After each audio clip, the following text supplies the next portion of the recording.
आप टॉपर बनना चाहते हैं तो मैं हूं ना यहाँ पे आपको टॉपर बनाने के लिए। अब टॉपर बनने के लिए क्या स्ट्रेटेजी फॉलो करनी होती है, जो टॉपर्स होते हैं वो ऐसी क्या स्ट्रेटेजी फॉलो करते हैं कि भाई वो हमेशा टॉपर होता है, दिमाग उनके पास उतना ही है जितना आपके पास है, सबके पास दिमाग सेम होता है और आप भी टॉप कर सकते हैं। मेरा ये वीडियो ज्यादा टाइम का नहीं होने वाला है, छोटा सा वीडियो है, बिना स्किप किए पूरा देखिएगा।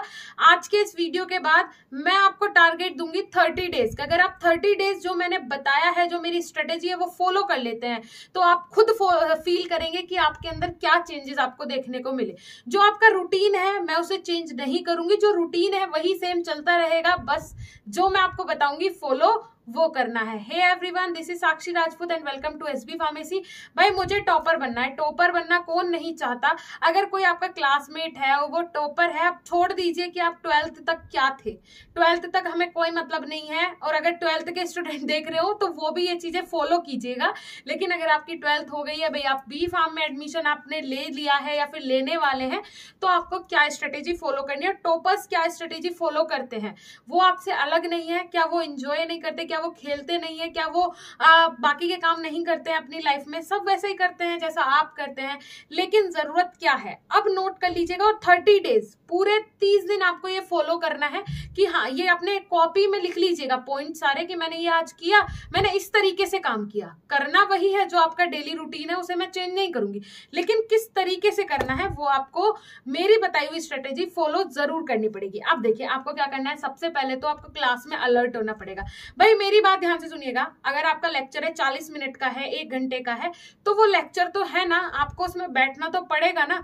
तो आप अटेंशन, अगर आप बिल्कुल अलर्ट होके टीचर की बात सुनते हैं कि टीचर आपको क्या बता रहा है, पूरा पे ऑफ अटेंशन के साथ आप बाहर ध्यान मत दीजिए, इधर उधर ध्यान मत दीजिए। इधर उधर ध्यान देने के लिए आपके पास बाकी का टाइम बचेगा ना, लेकिन वो अगर 30 मिनट आपको कुछ पढ़ा रहा है, इसका मतलब है आपको उसके लिए एक्स्ट्रा एफर्ट नहीं करना पड़ेगा। अगर आप वो अपने 30 मिनट जब भी आपको बैठना है क्लास में, अगर आपके पास दूसरा ऑप्शन है भाई आप इंजॉय कर सकते हैं कहीं जाके, तो वो अलग बात है। आपके पास ऑप्शन नहीं है ना दूसरा, आपको क्लास में बैठना है, अगर आपको लेक्चर अटेंड करना है, तो आपकी पे ऑफ अटेंशन ऐसा होना चाहिए कि आपको जो टीचर ने बता दिया आपका माइंड उसे फटाफट कैच कर ले। वो कैसे करेगा कि आपका पूरा अटेंशन टीचर के ऊपर है, और अगर आप अच्छे से बिहेव करें टीचर के साथ और टीचर को लग रहा है कि आप उसे टेंशन दे रहे हैं, तो टीचर का भी अटेंशन आपकी साइड रहेगा और ऑटोमेटिक जो चीजें वो बता रहा है वो आपके माइंड में सेट हो जाएंगी। तो एक तो काम यही हो गया कि आपको घर जाके नहीं पढ़ना पड़ेगा, एग्जाम टाइम में वो टॉपिक नहीं पढ़ना पड़ेगा ज्यादा, अभी क्लास टाइम पे ही आपका वो टॉपिक क्लियर हो गया। पहला पॉइंट, इसमें कुछ चेंज नहीं हुआ, क्लास में आपको बैठना है फिर भी, लेकिन इसमें बैठना कैसे है वो मैंने बताया, और ये आपको फॉलो ही करना है अगर टॉपर बनना है तो, और हमेशा टॉपर बने रहना है तो। उसके बाद है टीचर के साथ आपको रहना है। टीचर के साथ कैसे रहना है आपको, जैसे टीचर ने आज आपको आया टीचर और आपको पढ़ाता है सेल टॉपिक उसने पढ़ाया, तो आपको उसी के साथ रहना है। भाई सेल पढ़ा दिया उसने, तो मैं साथ के साथ उसके नोट्स मुझे बना लेने हैं, ठीक है। आपको साथ के साथ उसके नोट्स बनाने हैं बच्चे। टीचर अगर आगे निकल गया, टीचर कल सेल पढ़ा के टिश्यू पढ़ाने लगा, आपका भी सेल ही कंप्लीट नहीं हुआ, ना वो समझ में आया आपको, क्योंकि आपका अटेंशन नहीं था, और अगर अटेंशन था तो आपने नोट नहीं किया तो आप वो भूल जाएंगे। तो इसीलिए टीचर के साथ आपको रहना है। टीचर ने जो पढ़ा दिया मतलब बस मुझे वो अब कंप्लीट ही कर लेना है। और अब तो सोशल मीडिया इतना बड़ा प्लेटफॉर्म है बच्चे, अगर आपको लगता है कि टीचर कल मुझे ये पढ़ाने वाला है, तो उसके बारे में भी एक लेक्चर आप देख के चले जाओ। 20-25 मिनट का अगर आप एक लेक्चर देख के चले जाते हैं, आप टीचर को जाके पढ़ा देंगे वहां। तो इस तरीके से आपको काम करना है कि आपको स्मार्ट बनना है। स्मार्ट ऐसे बनना है कि आप टीचर की नजर में ऑटोमेटिक टॉपर बन जाए, फिर तो आप हमेशा ही टॉपर रहेंगे, ठीक है। तो टीचर के साथ आपको चलना है। उसके बाद अगर मैं बात करूं, थर्ड है असाइनमेंट और प्रैक्टिकल्स होते हैं आपके, वो 12th लेवल पे भी होते हैं, लेकिन अभी फार्मा में आएंगे तो आधे प्रैक्टिकल आधे थ्योरी, इस तरीके से होगा।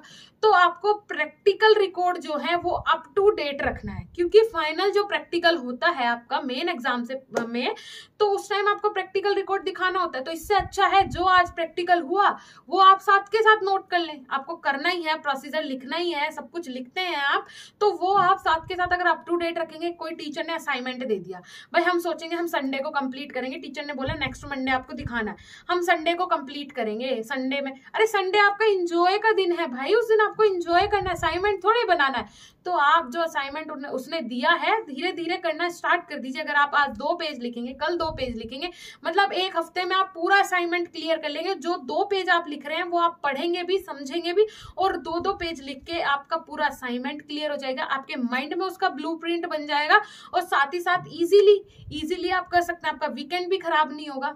क्लियर हुआ? 4 पॉइंट मैंने आपको बता दी, 3 पॉइंट। अब आपको क्या करना है, टाइम मैनेजमेंट। टाइम मैनेजमेंट बहुत इंपॉर्टेंट थिंग होती है, टाइम मैनेजमेंट करना है, और टॉपर रहने का जुनून आप में होना चाहिए कि टीचर को इंप्रेस कैसे करना है, ये जुनून आप में होना चाहिए। और एंजॉयमेंट तो आपको करते ही रहना है अपनी लाइफ में, तो टाइम मैनेजमेंट कि टाइम को मैं कैसे मैनेज करूं। उसके बाद है क्लास टेस्ट होते हैं या फिर सेशनल एग्जाम्स होते हैं। अभी जब आप आएंगे बी फार्म में तो इसमें आपके जो होंगे सेशनल एग्जाम्स होंगे। क्लास टेस्ट और सेशनल एग्जाम्स में क्या आपको फायदा होता है, क्लास टेस्ट हुआ, आपने वो एक टॉपिक का क्लास टेस्ट हुआ तो आपका वो एक टॉपिक क्लियर हो गया। मैं बात करती हूँ अगर आपका कार्डियोवास्कुलर सिस्टम का क्लास टेस्ट है, भाई उसके लिए प्रिपेयर कर लीजिए, आपको मेन एग्जाम में दिक्कत नहीं होगी। फिर सेशनल एग्जाम हुआ, 3 यूनिट आनी है आपकी सेशनल एग्जाम में, 2 यूनिट आनी है, वो 2 यूनिट आपको तैयार करने के लिए मिले हैं ना 2 महीने, 2 यूनिट आप तैयार कर लीजिए तो आपको फाइनल एग्जाम में प्रिपरेशन करने में बहुत ईजी हो जाएगा। और फाइनल एग्जाम में जब आपकी प्रिपरेशन होगी तो कोई इशू नहीं है। देखिए आप एक क्लास टेस्ट हुआ, उसमें एक टॉपिक क्लियर हुआ, सेशनल एग्जाम हुआ, उसमें 2 यूनिट क्लियर हुई, तो 2 यूनिट पढ़ना कोई ज्यादा बड़ी बात नहीं है। टीचर के लिए जो क्लास में वो बता रहा है आपको अटेंशन उसमें रहना है, अटेंड रहना है पूरी तरीके से, फिजिकली भी और मेंटली भी वहीं पे रहना है प्रेजेंट। उसके बाद आपको जो वो 2 यूनिट का टेस्ट होने वाला है, 2 यूनिट आपको टॉपिक सिर्फ रिवाइज करना है, नोट्स आपके पास बने रखे हैं, सिर्फ एक बार देखना है, सेशनल में आप टॉप कर जाएंगे। और जब क्लास टेस्ट से लेके आपको टॉप की आदत हो जाएगी कि मुझे टॉप करना है, टॉप करना है, टॉप करना है, तो आप फाइनल एग्जाम में कैसे टॉप नहीं करेंगे। तो आपको सेशनल एग्जाम पे इसलिए ध्यान देना है, क्लास टेस्ट पे इसलिए ध्यान देना है कि एक एक टॉपिक अगर आपका तैयार होगा, फाइनल्स तक जाते जाते आप ऑटोमेटिक 80% आपका सिलेबस आपको लगेगा मैंने सब पढ़ लिया। बचाए 20% अगर आपका मन करे 20, मैं ये नहीं बोलूंगी फाइनल एग्जाम से पहले वो 20 भी पढ़ो, नहीं भाई, फाइनल एग्जाम से पहले 20 नहीं पढ़ना है, स्किप कर दो। वो 80 जो आपका रिवीजन हुआ है, जो आपने तैयार किया है, सिर्फ उसी का रिवीजन करो, उसे ही बार बार पढ़ो। वो 80% भी अगर आप एग्जाम में करके आए भाई, आप इजीली 85-90% आराम से गेन करेंगे, बिल्कुल आराम से, मेरी गारंटी है, लिख के ले लो मुझसे। उसके बाद अगर मैं बात करूं जो 20% बचा हुआ है, अगर आप पढ़ना चाहते हैं कि भाई मुझे कोई भी रिस्क नहीं लेना, तो जो 20% बचा हुआ है उसे पढ़ने में कितना टाइम लगेगा, सिर्फ एक बार देख लो कि अगर क्वेश्चन आ जाता है तो मैं इसे भी नहीं छोड़ के आऊंगा। अब बात कर लेते हैं कि आपको सिलेबस के अकॉर्डिंग पढ़ना है, आपको सिलेबस लेना है अपना और उसी के अकॉर्डिंग पढ़ना है। उसमें अगर 1 यूनिट दी हुई है तो 1 यूनिट का एक भी टॉपिक छूटना नहीं चाहिए, आपको 1 यूनिट पकड़नी है पहले। ऐसा नहीं पूरा सिलेबस लिया और पूरे सिलेबस में लग गए भाई, 1 यूनिट का ये पढ़ लिया टॉपिक, 1 का ये पढ़ लिया, 1 का नहीं, आपको 1 यूनिट लेनी है और उसे ऐसे पढ़ना है कि उसका एक टॉपिक ना छूटे। अगर उसमें से कुछ भी आ जाए तो मैं कर दूंगा, बस मुझे चाहे उसमें से ऑब्जेक्टिव आ जाए, वेरी शॉर्ट आ जाए, लॉन्ग आ जाए, शॉर्ट आ जाए, कुछ भी आ जाए, मुझे वो अटेम्प्ट करना, छोड़ना नहीं है। अगर उसी यूनिट से आ रहा है तो आपको कोई भी यूनिट प्रिपेयर करो तो ऐसे करो कि उसका कोई भी टॉपिक ना छूटे। उसके बाद कंसिस्टेंसी बहुत जरूरी है, जो मैंने ये सारी चीजें आपको बताई है, इनकी कंसिस्टेंसी बहुत जरूरी है और उस पोजीशन को मेंटेन करना। देखिए हमारे यहाँ पे कहीं भी देख लीजिए आप, जो रिच पर्सन्स है तो वो क्या सोचते हैं, बिलियनर हैं, मिलियनर हैं, वो क्या सोचते हैं कि अपनी पोजीशन में कैसे मेंटेन करके रखूं, है ना। टॉपर्स भी यही सोचते हैं कि मुझे अपनी पोजीशन कैसे मेंटेन करके रखनी है। तो जो स्टूडेंट मेरा ये वीडियो देख रहा है, बच्चे आप लोग सब टॉपर बन सकते हैं। टॉपर बनना कोई मुश्किल नहीं है क्या, जो मैंने ये चीजें बताई आपको करनी नहीं पड़ती, सारी चीजें करनी पड़ती है। फाइनल एग्जाम होता है, प्रैक्टिकल भी, रिकॉर्ड भी बनाने होते हैं और उसके बाद आपको प्रिपेयर भी करना होता है, भाई फाइनल एग्जाम देना है, पढ़ना भी पड़ेगा। लेकिन वो काम अगर आप इस तरीके से, जिस तरीके से मैंने बताया उस तरीके से करेंगे तो टीचर्स भी आपकी रिस्पेक्ट करेंगे, आपके क्लासमेट्स आपके चारों तरफ ऐसे मधुमक्खी की तरह भिनकेंगे कि भाई मुझे ये बता दे मुझे। तो वो एक जो फीलिंग आती है, वो एक जो प्राउड महसूस होता है, वो बहुत हाई लेवल वाला होता है। हम लोग भी स्टूडेंट रह चुके हैं, हमें भी अपनी पोजीशन हमने कैसे मेंटेन करके रखी है, अगर मेरा कोई क्लासमेट देख रहा होगा तो वो उसे पता ही होगा कि तो हम लोगों ने अपना पोजीशन हमेशा मेंटेन करके रखा है। 4 साल में 8 सेमेस्टर होते हैं, 8 सेमेस्टर में हमने टॉप किया है। तो ये ज्यादा बड़ी बात नहीं होती, सिर्फ मैनेजमेंट का काम है कि आपको मैनेज कैसे करनी है सारी चीजें। इंजॉयमेंट आपको करना है, स्टडी भी आपको करनी है, इंजॉय आपको कंप्लीट इंजॉय करना है, कोई उसमें ये नहीं है। और उसमें ये भी होता है कि टीचर्स आपकी सारी बात मानते हैं, आप कुछ भी उनके सामने अपनी बात रखते हैं तो आपकी बात की वैल्यू होती है कि हाँ आपने जो बोल दिया ठीक है। टीचर एक बार चाहे वो थोड़ा सा गलत भी हो, उसके टीचर के अगेंस्ट भी हो, लेकिन वो क्या करेगा, उसके बारे में सोचेगा जरूर। तो आपको टॉपर बनना है, ये मेरा जो मैंने आपको बताया मैनेजमेंट, टाइम मैनेजमेंट, और इस तरीके से आपको प्रेजेंट रह के ये सारे काम करने हैं। तो आप मेरा ये जो स्ट्रेटेजी है फॉलो कीजिए, सिर्फ 30 दिन के लिए, मैं ज्यादा नहीं बोलूंगी, सिर्फ 30 दिन आपको खुद में इंप्रूवमेंट देखने को मिलेगा, आपको खुद लगेगा कि हाँ क्या इंप्रूव मेरे अंदर हुआ है। ओके, सो आज के इस वीडियो में इतना ही। आपके लिए कंप्लीट सीरीज हमारे चैनल पे जैसे कि अवेलेबल है, उसमें प्लेलिस्ट बनी हुई है।